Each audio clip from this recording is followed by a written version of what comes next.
نہیں سیٹ یہی مناسب ہے، قیمت بتا دیں پلیز۔ مومنہ بولی، پورے مکمل سیٹ کی قیمت تو 50,000 روپے ہے، اگر اس میں سے کچھ پیس کم کر دیے جائیں تو قیمت اور بھی کم ہو جائے گی۔ 50,000؟ اس کی ماں حیرت سے بولی، آپ فیصلہ کریں، میں کچھ اور کم کر دوں گا۔ آپ تو دیکھ چکی ہیں جاپانی سیٹ 2 لاکھ روپے کا تھا، اگر ہم کچھ پیسز کم کروائیں بغیر لیں تو آپ کتنی رعایت دیں گے؟ مومنہ بولی، میں آپ کو 45,000 میں دے دوں گا۔ دکاندار نے جواب دیا، ٹھیک ہے، ہم گھر جا کر فیصلہ کرتے ہیں۔ مومنہ کی امی نے کہا، نہیں بہن، ابھی فیصلہ کر لیں، چیزیں پڑی نہیں رہتی، بک جاتی ہیں۔ یہ تو بالکل امپورٹڈ لگتا ہے اور اب یہ آخری سیٹ رہ گیا ہے، اس کی بہت مانگ ہے، آپ لے جائیں، پیسے کل دے جانا۔ چنانچہ تھوڑی سی بحث کے بعد انہوں نے یہ سیٹ خرید لیا اور گھر آ گئے۔ پچھلے ماہ مومنہ کی ساس نے کچھ مہمانوں کو مدعو کیا اور مومنہ سے کہا کہ وہ اپنی شادی کا ڈنر سیٹ نکال لائے۔ سیٹ کے ہر برتن کو اس نے الٹ پلٹ کر دیکھا اور غور کا پوچھا، کیا یہ امپورٹڈ ہے؟ مومنہ نے ہولے سے کہا، جی ہاں۔ وہ چمک کر بولی، اس پر تو کچھ لکھا ہوا نہیں۔ مومنہ نے ہلکی آواز میں کہا، دکاندار نے تو ہم سے یہی کہا تھا کہ جاپانی سیٹ ہے اور ہم نے خرید لیا، اور تم نے الٹ کر دیکھا ہی نہیں؟ جی نہیں۔ اتنی بے وقوف ہے تمہاری ماں اور تم؟ مومنہ چپ کر گئی۔ مومنہ کی ساس نے کہا، اس کو اسی طرح واپس پیک کر دو اور کل مجھے اس دکاندار کے پاس لے جانا، میں خود جا کے پوچھوں گی کہ یہ کہاں کا بنا ہوا ہے۔ مومنہ نے سیٹ پھر اسی طرح پیک کر دیا، لیکن اپنے شوہر کو یہ بات نہ بتا سکی کیونکہ وہ اپنے دفتری کام سے شہر سے باہر گیا ہوا تھا، اس نے ہفتے بعد آنا تھا۔ مومنہ کی ساس اس کے جہیز کی ہر چیز میں سے کیڑے نکال چکی تھی، حتیٰ کہ اسے سونے کے وہ کنگن بھی پسند نہیں آئے جو اس کی ماں نے اسے دیے تھے۔ وہ سونار کے پاس جا کر ان کی قیمت بھی لگوا آئی اور کئی بار مومنہ کو سنا چکی تھی۔ مومنہ کی چھوٹی 3 بہنیں گھر بیٹھی ہوئی تھیں، اس لیے وہ ایسی جلی کٹی سن کر ہمیشہ خاموش رہتی۔ آج جب اس کی ساس نے رکشہ منگوا کر اسے ڈنر سیٹ لے کر بازار چلنے کو کہا تو انکار یا احتجاج نہ کر سکی اور ساتھ چل پڑی۔ گو اس نے دکان ڈھونڈنے میں کافی دیر لگائی، تاہم اسے دکان ڈھونڈنا ہی پڑی۔ بامشکل اتنا بھاری ڈبہ اٹھا کر جب وہ اندر داخل ہوئی تو کاؤنٹر پر ایک نوجوان لڑکا بیٹھا تھا۔ وہ گھبرا گئی، آگے آ کے بولی، وہ جو بزرگ یہاں بیٹھتے ہیں کہاں ہیں؟ لڑکا کھڑا ہو گیا، بولا، وہ میرے والد ہیں، نماز پڑھنے گئے ہیں، ابھی آ جائیں گے۔ فرمائیے میں کیا خدمت کر سکتا ہوں؟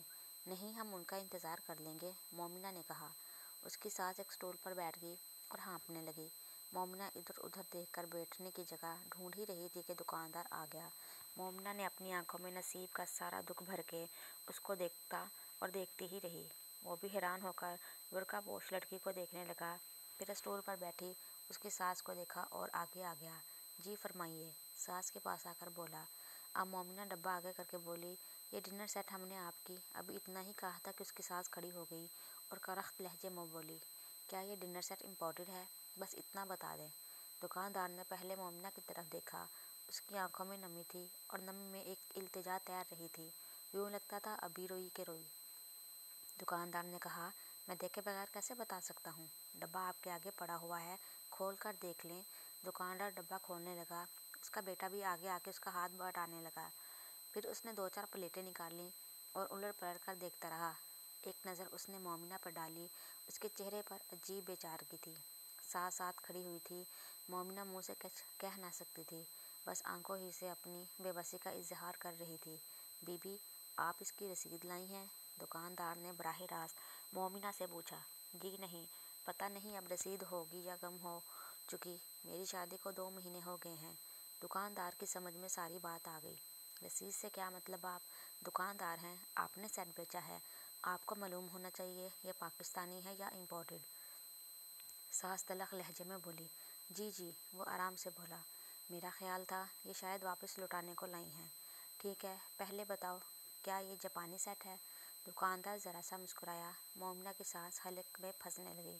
وہ بولا، محترمہ، یہ امپورٹڈ ڈنر سیٹ ہیں، ہم براہ راست جاپان سے کراکری منگواتے ہیں، چونکہ پاکستان میں آئے دن امپورٹ ایکسپورٹ کے قانون بدلتے رہتے ہیں، اس لیے ہم انہیں ہدایت دیتے ہیں کہ کچھ برتنوں پر میڈ ان جاپان نہ لکھا جائے، اس سے ہمیں فائدہ ہو جاتا ہے۔ اچھا؟ اس کی ساس غصے سے چمک کر بولی، اچھا بتاؤ تم نے کتنے کا دیا تھا؟ 1 لاکھ کا، اس کے منہ سے اچانک نکل گیا۔ مومنہ کا رنگ فک ہو گیا۔ اس کی ساس اسی لہجے میں بولی، ہمیں یہ پسند نہیں آیا، استعمال بھی نہیں ہوا، یہ واپس لے لو اور ہمیں رقم لوٹا دو۔ مومنہ جیسے پھانسی پہ لٹک گئی کہ اب بھانڈا پھوٹے گا، مگر دکاندار اپنی کرسی پر بیٹھ گیا۔ اس نے دراز کھولی اور 5,000 کے نوٹوں والی گڈی میں سے 20 نوٹ نکال کر اس کی ساس کی ہتھیلی پر رکھ دیے۔ مومنہ کی آنکھوں میں 1 گھنٹے سے رکے آنسو جھرجھر بہنے لگے۔ اس نے منہ پر برقعے کا نقاب ڈال لیا۔ اس کی ساس نے نوٹ اپنے پرس میں رکھ لیے اور شرمندہ سے لہجے میں بولی، آؤ چلو، میں تمہیں کسی اور دکان سے اپنی پسند کا امپورٹڈ سیٹ خرید دیتی ہوں۔ مومنہ اس کے پیچھے پیچھے چلی۔ کاؤنٹر کے قریب پہنچ کر اس نے اپنے دائیں ہاتھ میں پہنی ہوئی سونے کی 6 ماشے کی انگوٹھی اتار کر چپکے سے دکاندار کے آگے رکھ دی اور خود تیزی سے باہر نکل آئی۔ یہ انگوٹھی اس کی امی نے تب دی تھی جب اس نے ایم اے کا امتحان پاس کیا تھا۔ اسے وہ سینے سے لگا کر رکھتی، مگر آج اس عالی ظرف انسان نے جس طرح اس کا پردہ رکھا تھا اور اس کی ازدواجی زندگی بچا لی تھی، یہ اس کے عوض بہت کم تھی، مگر پھر بھی کچھ پیسے تو ادا ہو سکتے تھے۔ ساس نے باہر نکل کر رکشہ روکا اور اس میں بیٹھ گئی۔ جب دوسری طرف سے مومنہ بیٹھنے لگی تو دکاندار باہر آ گیا اور گلی کی نکڑ پر انہیں رکنے کا اشارہ دیا، پھر دوڑ کر ان کے پاس آ گیا۔ اب مومنہ کا دل پھر زور زور سے دھڑکنے لگا اور کسی نئی مصیبت میں گرفتار ہونے کے آثار نظر آنے لگے۔ دکاندار اس کی طرف آیا جہاں مومنہ کھڑی تھی۔ اس کی ساس بھی آنکھیں پھاڑ پھاڑ کر دکاندار کو دیکھنے لگی۔